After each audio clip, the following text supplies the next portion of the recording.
Dois Croiser aqui e no vídeo de hoje eu vou falar sobre o episódio 7 da quinta temporada de Riverdale, depois de uma semaninha aí de hiato. Inclusive, depois do episódio 10 vai ter um grande hiato de Riverdale, então fiquem preparados porque esses próximos acontecimentos vão ser bem o mid-season, então vão ser importantes e é lógico que eu vou falar de todos eles aqui. Então, ó, pra você não perder nada sobre as novidades dos filmes e das séries e de Riverdale todas as quintas-feiras aqui no canal, se inscreve e clica no sininho pra receber notificação pra quando tiver um vídeo novo, que eu sempre trago quanto antes, vocês sabem.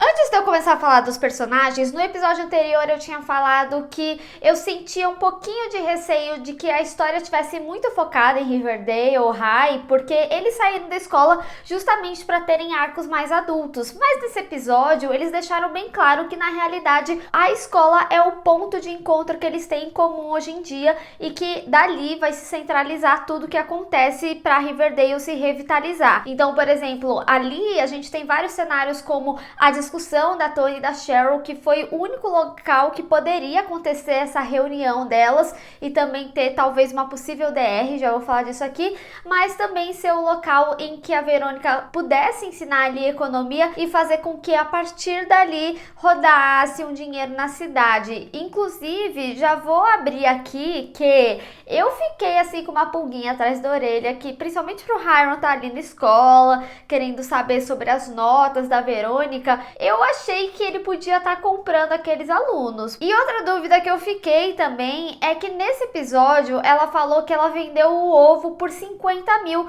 E eu super tinha entendido que tinha sido por 30 mil. Vocês podem me corrigir se eu estiver errada. Eu lembro até que no diálogo que ela teve com o vendedor, que ele falou, eu faço por 20 mil. Ela falou 30 mil. 20 grand for both? I'll take 30.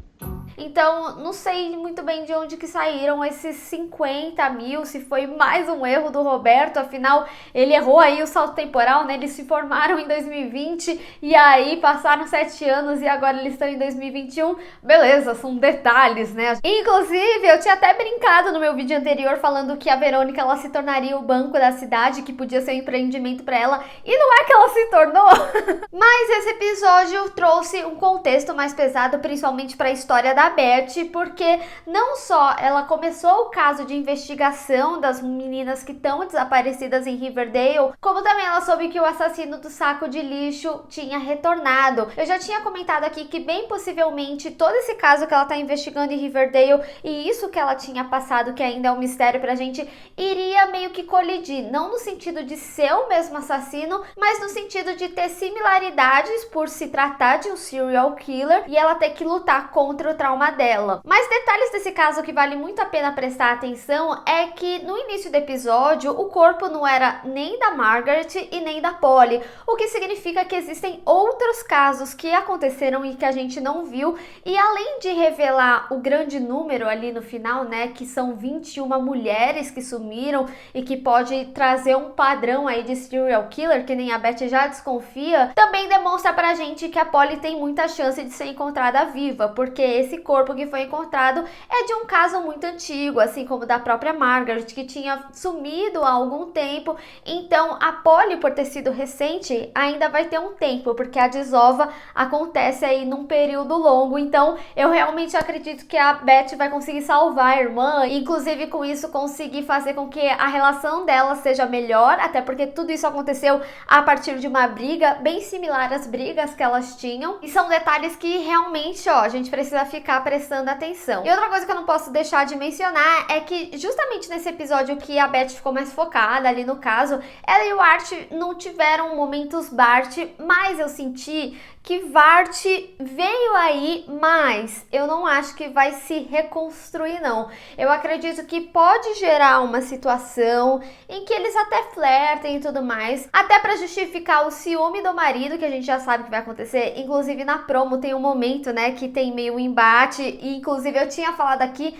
que o Chad não tinha ido embora não, ele vai voltar pra Riverdale, mas talvez isso cause uma tensãozinha ali entre a Verônica e o Art, e sei lá, a Verônica Verônica meio que vai tentar algo e ele fala, não, eu tô com a Beth. E aí eles finalmente vão discutir toda essa questão desse trio que aconteceu há 7 anos atrás. Porque se a gente for ver, meio que cada um seguiu com a vida, mas ninguém realmente conversou. Então eu acho que vai ser uma forma deles conversarem o que aconteceu no passado e também o que tá acontecendo aqui. E também eles perceberem que eles estão gostando realmente um do outro. E também ser a forma desse relacionamento ficar aberto perante as outras pessoas ali de Riverdale. Mas eu bem acredito que também vai ser num momento assim, tipo, super faz sentido que vocês estejam juntos e tá todo mundo muito bem resolvido aqui, tipo, o Jug vai estar ali com a Tabitha e tudo mais. E falando do Jug e da Tabitha, eles continuaram a investigação dos homens mariposa, né? É muito estranha toda essa história, mas eu tenho que dizer que ela me lembra muito alguns aspectos da terceira temporada, porque foi bem uma temporada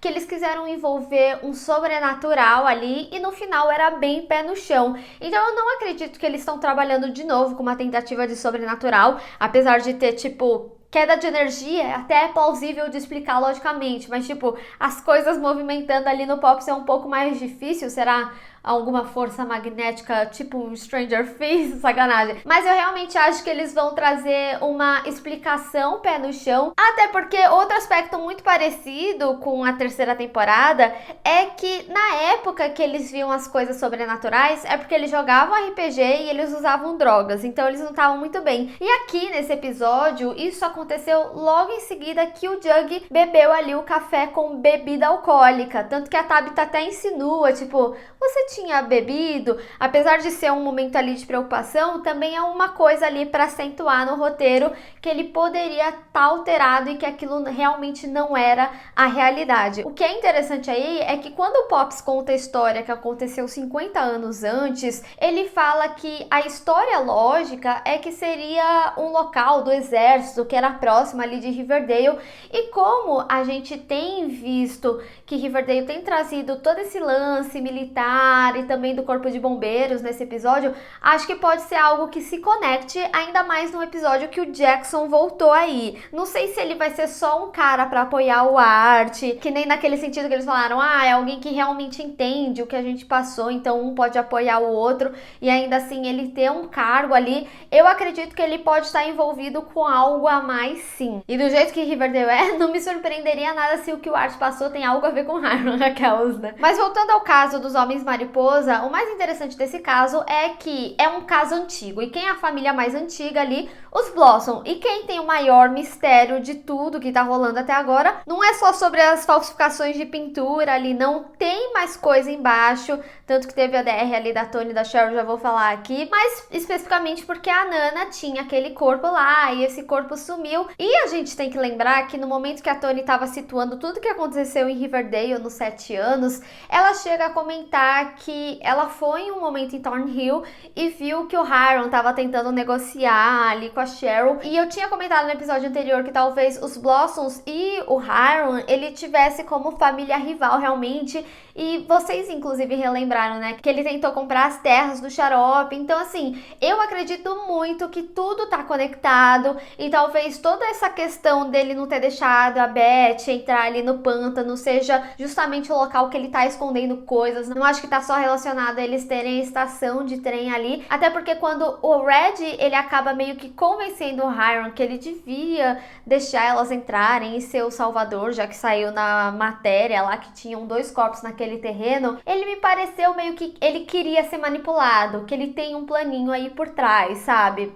Inclusive tenho que dizer que gostei do Red dando uma ajudada ali na Beth. Não sei se talvez isso já não foi planejado pelo Hiram antes, mas também pode significar um arco de redenção futuro aí pro Red, já que ele tá nesse de vilania agora, e ele meio que sempre foi amigo das pessoas. Tipo, ele pode ser vilãozinho, mas não a nível do Hiram de se virar contra os amigos 100%. Será? O meu único ponto é que, assim, eu vejo claramente que essas coisas, elas estão se conectando, mas eu não consigo entender exatamente o que ainda. Preciso de mais informações, e é por isso que eu venho aqui também falando, fiquem de olho nessas informações, porque é algo que vem aí gradativo e vem crescendo. E a gente sabe, inclusive, que Riverdale sempre pega ali uma informação do primeiro episódio, que no caso O primeiro episódio da quinta temporada é o quarto, né, depois do salto temporal. Então tem momentos ali que acontecem que são importantes e que vão fazer total sentido pro desenrolo aí dessa história. Então só pra resumir, porque eu acho que ficou um pouquinho confuso tudo que eu fui explicando,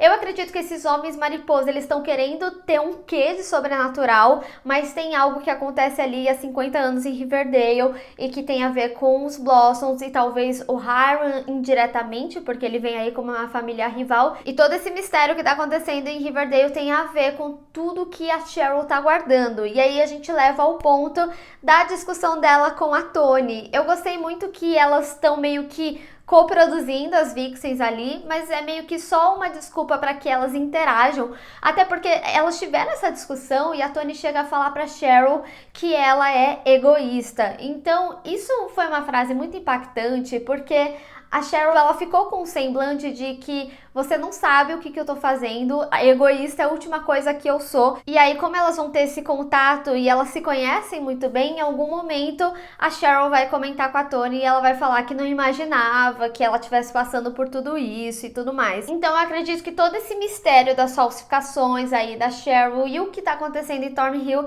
tem a ver com os homens mariposas e que talvez tenha a ver com o Hal Cooper ou um possível gêmeo dele. Não acho que eles trazerem entrevista dele é à toa, ele vai ter importância nessa temporada. O próprio ator falou que vão ter surpresas aí, então acho que tudo isso vai se conectar e no final essa investigação vai se tornar realmente o livro do Juggy e quiçá não tem uma conexão com o caso da Beth também, né? Porque afinal eu tô falando aqui que Riverdale High meio que conecta a história deles e se cada arco vai levando para que no final essas histórias também se conectem. Mas eu quero saber de vocês, o que mais você observou nesse episódio que foi importante e o que vocês acreditam que tá acontecendo realmente em Riverdale? Não só o Hiram deixou tudo aí nas moscas não, mas tem algo muito mais sombrio aí por trás. Eu quero saber o que vocês acham que é. Vamos discutir.